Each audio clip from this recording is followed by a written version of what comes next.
Muy buenos días, mi nombre es Jairo Diego Fonseca Buitrago, yo soy estudiante de Derecho de la Facultad de Ciencias Políticas y Jurídicas Internacionales de la Fundación Universitaria Juan de Castellanos. El día de hoy yo vengo a hablarles en un tema de organizaciones económicas internacionales, en la cual vamos a hablar sobre los métodos de disminución del desarrollo o el atraso del desarrollo. Vamos a hacer un recuento histórico en el cual había unos pequeños archipiélagos, un pequeño archipiélago en el cual había unas islas que contenían unas ciudades-estado, en las cuales más que un estado autoritarista, era un estado más que todo anarquista, en donde cada familia tenía su idea de economía y de derecho.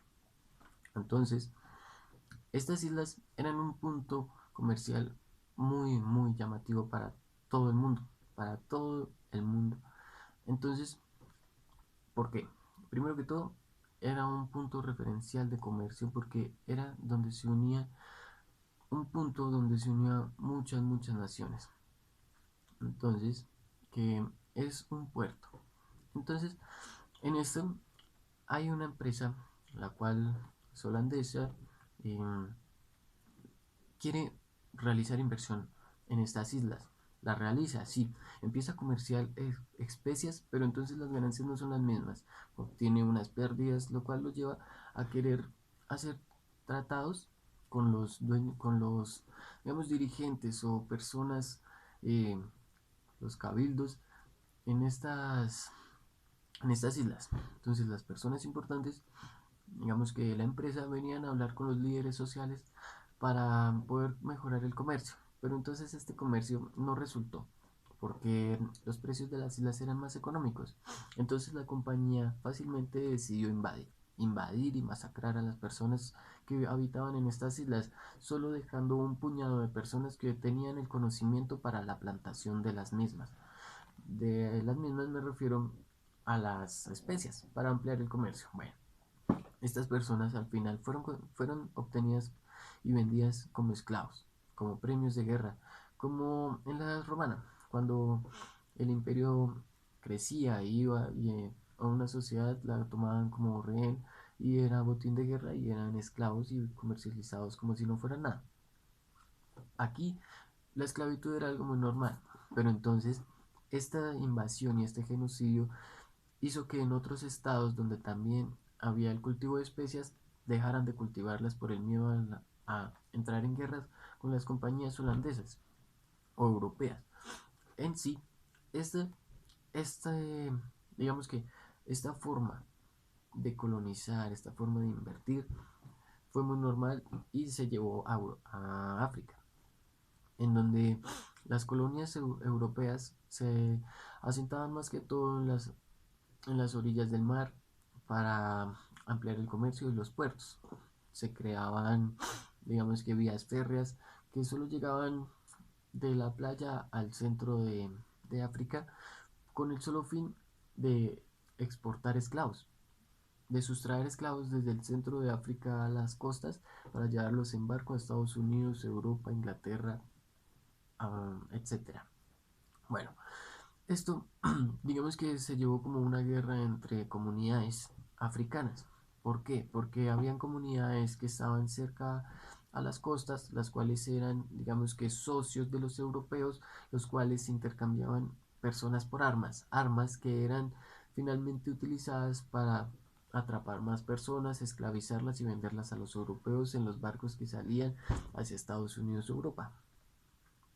Esto ha sido, digamos que, un atraso, porque estas comunidades esclavizadas ya tenían una forma de economía, una forma de Estado, una forma de relacionarse, que aún siendo algo anarquista, algo cultural, algo más como indígena, la, vemos que la expansión, la tecnificación europea, a pesar de ser tan grande, llegaban y por el solo hecho del poder esclavizaban, cosa que no, que digamos, no era tan común llegar y no esclavizar, porque teniendo la fuerza, teniendo las armas, teniendo, digamos que la costumbre, que la esclavitud era normal porque simplemente éramos de distinto color de piel, era algo común. Pero además de que fuese algo común, se creaba una economía dualista. La economía dualista en la que los ricos, los europeos, las personas de tez blanca tenían propiedad privada, mientras que las personas de tez negra, que eran considerados como esclavos o posible futura mano de obra barata, eran tenidos como en unas condiciones muy bajas en las cuales sus casas no tenían sanitario, no tenían puertas, no tenían cocinas, si cocinaban, cocinaban en una fogata al aire libre, no tenían la misma posibilidad económica y tampoco la misma posibilidad social de obtener las cosas que en una tienda, por ejemplo, o en un mall se pueden conseguir, porque digamos que estas personas, esta economía dualista que se genera por esta llegada, digamos, al colonizar, porque cuando Europa coloniza, su tecnología no la comparte. La tecnología que es, digamos, el expansionismo americano, europeo, todos lo conservan esas naciones. Estados Unidos no regala sus mejores tanques, Estados Unidos no regala su mejor tecnología. Por suerte, hoy todos tenemos internet, pero entonces esta economía, esta, digamos, tecnificación no se comparte cuando se planea una economía extractiva. ¿Por qué? Porque siempre se espera que haya una sociedad de mano de obra barata, una sociedad en condiciones paupérrimas que necesiten un poco de dinero para sobresalir, dinero que traen las compañías extranjeras. Pero es una necesidad que se crea por la misma llegada de estas.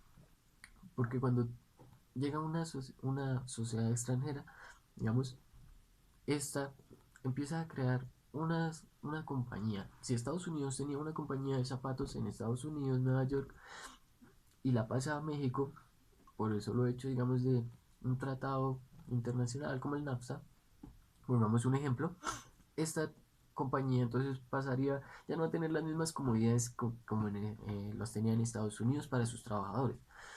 En Estados Unidos, digamos que tenían médicos en las instalaciones, tenían eh, material para primeros auxilios e urgencias, vehículos, etcétera, dentro de la misma fábrica. Pero entonces ahora, como queremos mano de obra más barata, queremos ganar dinero, porque nuestro TLC nos propicia la inversión extranjera en México, entonces yo voy a exportar a ir a México a que la mano de obra trabaje barato y exportar a mi país. Las ganancias que sea de México, yo me las llevo para mi país, les pago muy mal y es simple, yo salgo ganando. Eso es lo que Estados Unidos siempre busca. ¿Por qué? Porque también hay un caso en el NAFTA en el cual Estados Unidos demanda a Canadá por el solo hecho de que el pueblo canadiense no quería que hubiera explotación con el fracking. Entonces la compañía extractiva con fracking decidió demandar al Estado por 250.000 millones de dólares, los cuales eh, los solicitaba por el perjuicio de no poder continuar sus labores económicas, a lo cual Estados Unidos salió ganando y Canadá tuvo que indemnizarlo. Esa es la idea expansionista, extractivista que poseen ahora las naciones. Antes ahora era esclavitud, ahora también, pero entonces la esclavitud ya no es tan obvia, sino que simplemente ahora los pagos son paupérrimos, la estadía en las empresas es horrible, las personas están trabajando en condiciones malas, en que se deteriora su salud y además no son bien remunerados. Esto genera también desempleo en Estados Unidos. ¿Por qué? Porque esta compañía de zapatos que estaba trabajando en Estados Unidos pasó toda su maquinaria a México para hacer, digamos, zapatos con mano de obra más barata. Entonces las personas que trabajaban en Estados Unidos con todo lo de la ley quedan sin trabajo, desempleados. Entonces esto es, digamos que, la disminución del desarrollo económico y social. ¿Por qué económico? Económico porque las personas quedan sin trabajo. Eh, el Estado, en el cual, digamos, yo dejé la fábrica de zapatos, este Estado empieza a ganar menos, porque los trabajadores trabajan en condiciones malas, en las cuales no tienen los ingresos necesarios para cumplir, digamos, sus necesidades vastas de ocio. Tal vez las necesidades eh, mínimas, pero de eso no se trata. Se trata de que las personas tengan un- una buena remuneración, de que tengan un trabajo digno, de que de verdad el desarrollo económico sea eso, desarrollo y no atraso, porque eso es lo que se genera, eso es lo que se crea, porque digamos que en las Molucas, donde se vendían las especias, había pequeñas ciudades-estado en donde tenían sus líderes y estos no dependían, no tomaban decisiones sobre las otras personas, sino que eran como pequeñas familias, las cuales tenían sus propias normas y sus propias actividades comerciales. Y como los holandeses no podían desarrollar tratados o negocios con estas familias, decidieron simplemente masacrarlas. Así pasa actualmente en África. Las personas que luchan por sus derechos son masacrados por los mismos africanos que venden esclavos. La esclavitud aún está en pie. No la vemos, pero sabemos que está ahí. Es ese atraso económico social que vemos. No hay aumento del desarrollo económico con la industria extranjera, porque es más que nada extractiva. Estados Unidos y Europa no han podido llegar a un acuerdo de tratado de libre comercio porque siempre Estados Unidos quiere cambiar políticas en el otro país. Estados Unidos tiene unos derechos laborales que Europa los tiene más reforzados.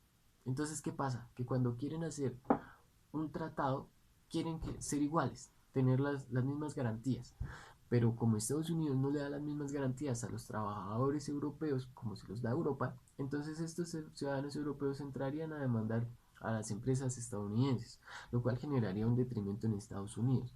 Pero Estados Unidos, además de que sabe que generarían este detrimento, planea cambiar la política en Europa para disminución de aranceles, disminución de costo aduanero, pero esto aún no se ha concretado. Llevamos 15 años en lo mismo, hablando de este tratado, y no han podido llegar a ningún acuerdo. ¿Por qué?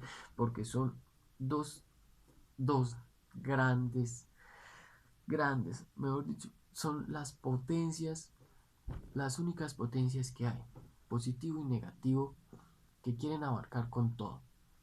Pero entonces cuando es positivo y negativo no es que se unan, sino que cuando están los dos, ambos son o positivos o negativos. Positivos porque velan por los intereses de sus personas, pero negativos porque quieren dañar el de los demás. Entonces, Estados Unidos, que vende carne con hormonas, que vende comida transgénica, que vende cosméticos, los cuales contienen químicos perjudiciales para la salud que Europa no acepta, entonces viene el problema de los cambios en el intercambio de bienes, el intercambio económico, porque no pueden exportar lo que quieren vender, esa cosa basura, porque no la acepta. Es una sociedad inteligente que no se deja explotar y que no deja que entre comercio basura a su comercio. Entonces, esto crea como una protección, pero es una protección que está de lado y lado, la cual no se ha podido concretar en nada. Es lo que nos lleva a pensar por qué nosotros firmamos a ciegas un tratado de libre comercio donde nos cambian la política, donde tenemos que disminuir los aranceles, donde si ellos vienen y explotan nuestro carbón y se lo llevan, no nos pagan nada sino unas miserias, nada más por el hecho de dejarlos trabajar acá, cuando el carbón tiene un precio muy elevado, el petróleo, todo se enfocan estas grandes naciones en que las otras naciones con las que trabajen se mantengan en el sector primario, el sector de la agricultura y del campo, para ser alimentadas ellas, para que la comida se exporte, ellos la importan y a nosotros, digamos que esta materia prima también que extraen, no la dan con un valor agregado que simplemente es ilógico para los aranceles que nosotros les cobramos. Entonces, ¿qué ganamos? ¿Qué ganamos cuando nos quitan nuestro carbón y se alimentan ellos y en realidad a nosotros no nos queda nada ni como pueblo ni como nación? Hay que ver ese pro del desarrollo, porque el TLC es bueno. Hay intercambio de bienes y servicios entre dos naciones. Hay un BRICS que está llegando a la cima y hay un NAFTA que ha tenido problemas.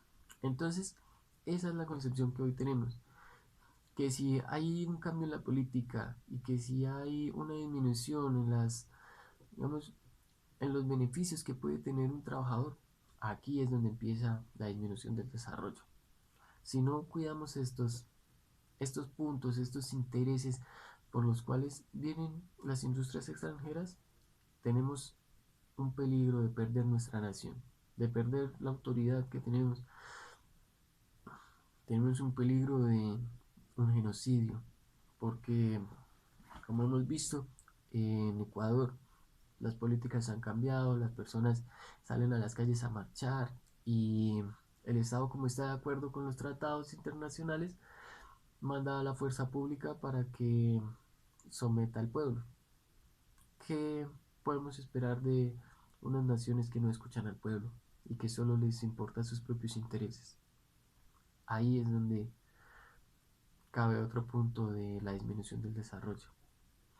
Bueno, para todo esto esa es la crítica y para finalizar quiero agradecerles a todos por su tiempo, gracias por escucharme, espero que les haya quedado muy claro. Gracias por todo y que estén muy bien.